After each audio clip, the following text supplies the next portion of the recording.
So if beauty is only skin deep, does that mean that ugliness is only skin deep as well? When you talk about wood and specifically pallet wood, I think that's true. And I'm gonna show you how to make an ugly board a pretty board.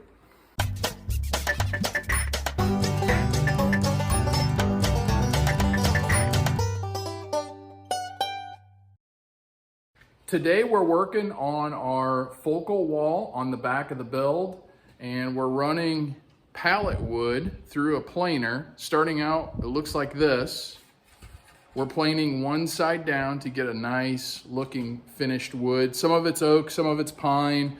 We've seen some cedar, just a multitude of different types of wood, which makes the wall really stand out. And I want to show you where we're at with that right now and give you some highlights as to the process that we're using to get our pallet wood on the wall. Here's where we're at with the pallet wall. You can see all the different species of wood. Makes a really nice look on the back wall. There's no stain on any of these boards. This is just planing off the top to get down to good wood. And this is the product that we're left with. So here's my shop. The way I have this set up, there's probably better ways to make it run smooth, but we're starting out with pallets. We take them apart outside. You can see the stack there that Lori did earlier today. And then we stack them, we put them here. This is the pile that I take off of to run through the planer, which is here. Once it's planed, I put it back in a pile here, and I arrange them in widths. So that way when I'm trying to put the puzzle piece into the puzzle, I know I have a general idea of the different widths. And there's really, I don't know if there's a standard to pallets, but there's not a whole lot of variation between the widths. But that's where those are at. And then of course, if I have to change the widths, I can run them through the table saw and rip them down. And that's my junk pile there, my ripped pieces.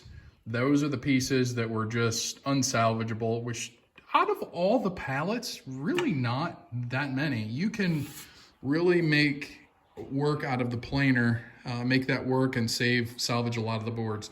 And then this is my chop area. So I have my planer, my ripper, and then I'm chopping with my circular saw. And I'm getting them put up there. Again, it just takes a lot of work, but we're making progress. And I think the good news is, I think we got 1, 2, 3 and a partial layers left. And I think that's gonna be enough, including that pile up there, to get this finished. And I'll be excited to see this done. Then we move on next to drywall mudding, and that'll happen probably next week sometime.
So one thing to note that you may want to do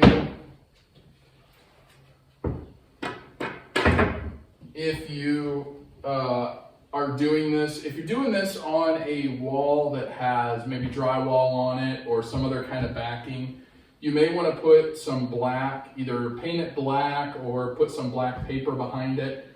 We've decided to just use the OSB and the natural wood look through, but you will have some gaps and spaces in between some of the boards, again, because they're not cut straight or they've warped over time, and it just leaves a little bit to see behind it. So if it bothers you, you can put some color behind it. For me,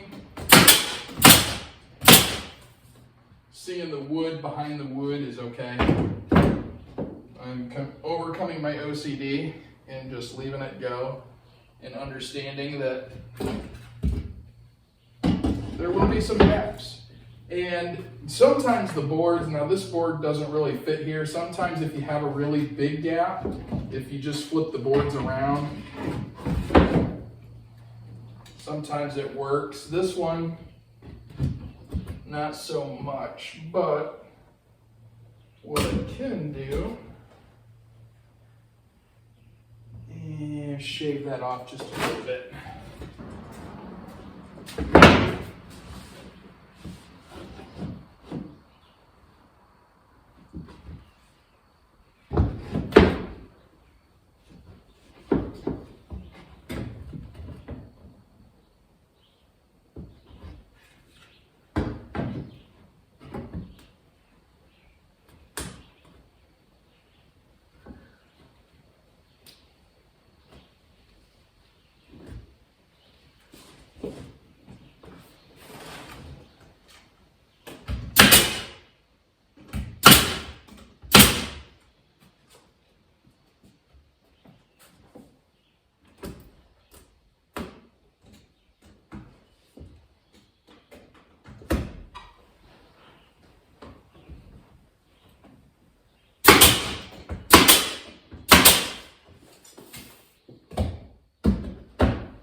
Sometimes if you just finagle the piece,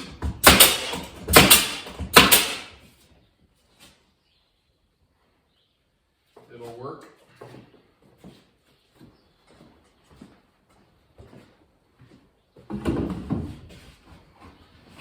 So I try to get the corners as close as I can with the next board. Now you can see this board has a big bow in it. We're going to see if we can't take some of that out. If you get a board up with these brad nails, you can pull them back off. I have done that on a few. So not a big deal.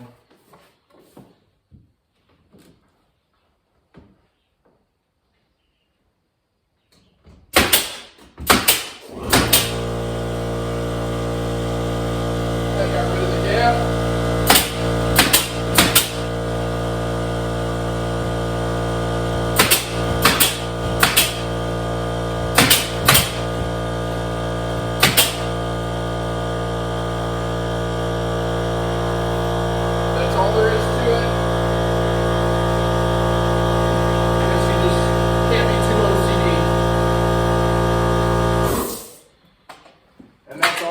To it. I'm just using some 1.25" brad nails to put them in. That seems to be holding them up.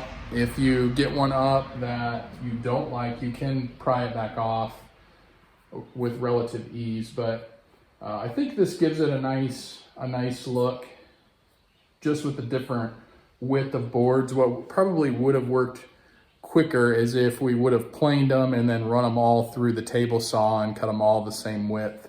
Would have made things a lot easier, but then again, I think you lose the look of the different widths. So I'll give you another look once we get a couple more rows in, and I got to get this hole patched up. That's going to be an access panel that I want to run some conduit up through to the ceiling for when we do the house. Probably ought to do it now, to be honest. Maybe tomorrow we'll get that done. And then I can patch that in and not have to worry about accessing it again. But that's the intent with that hole. progress is being made slowly but surely. It's like a big puzzle when you do it the way I'm doing it. So it kind of slows you down just for the fact that when you get into certain areas where you have different widths, you need to rip boards and measure and kind of piece things in. So it's a puzzle, but you're making the puzzle pieces as you go so that they fit. I'm hoping this is day 3. We have just a little bit more to go, and I think I'll be able to wrap this up tonight. What I have is the final piece of the puzzle. Let's hope it fits.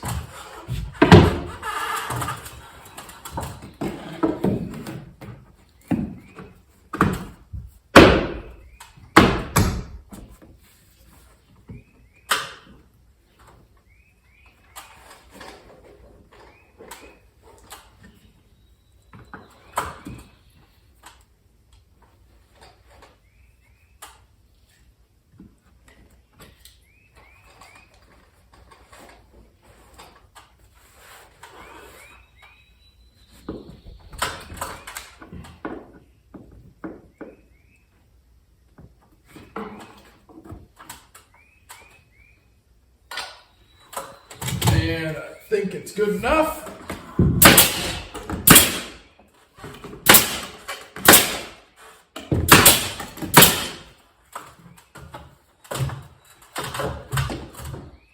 Complete.